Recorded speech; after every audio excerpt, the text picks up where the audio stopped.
கட்டுரைகள், உரைகள், மின்னஞ்சல்கள் என எதற்கும் செயற்கை நுண்ணறிவை பயன்படுத்தக்கூடாது என்ற வேண்டுகோளையும் அதன் ஆபத்துகளையும் விளக்கி நியூயார்க் டைம்ஸ் பத்திரிகையின் எழுத்தாளர் பிரெட் ஸ்டீஃபன்ஸ் எழுதியிருக்கும் கட்டுரை சிந்தை தளத்தில் இன்று வெளியாகியுள்ளது.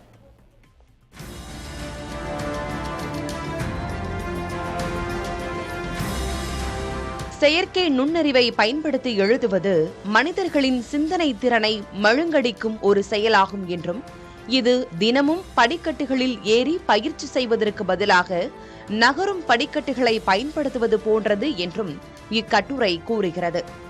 செயற்கை நுண்ணறிவு பயன்பாடு அதிகரிப்பது தனிநபரின் எழுத்து திறனை மட்டுமல்லாமல் ஒரு சமூகத்தின் கூட்டு சிந்தனை திறனையும் ஒரு பண்பாட்டின் படைப்பாற்றலையும் சீரழித்துவிடும் என்று இக்கட்டுரை கூறுகிறது.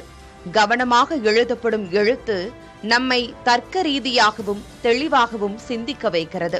ஆனால் இயந்திரங்களால் எழுதப்படும் சொற்கள் உணர்வுகளற்று தன் உயிர்த்தன்மையை இழக்கின்றன என்கிறது இக்கட்டுரை. அன்றாட சாதாரண எழுத்துகளில் நாம் பயன்படுத்தும் அதே மூளை பயிற்சிதான் முக்கியமான எழுத்துகளுக்கும் பயன்படுகிறது என்பதால் செயற்கை நுண்ணறிவின் பயன்பாடு ஜனநாயகத்தின் எதிர்காலத்துக்கே அச்சுறுத்தலாக முடியும் என இக்கட்டுரை எச்சரிக்கிறது.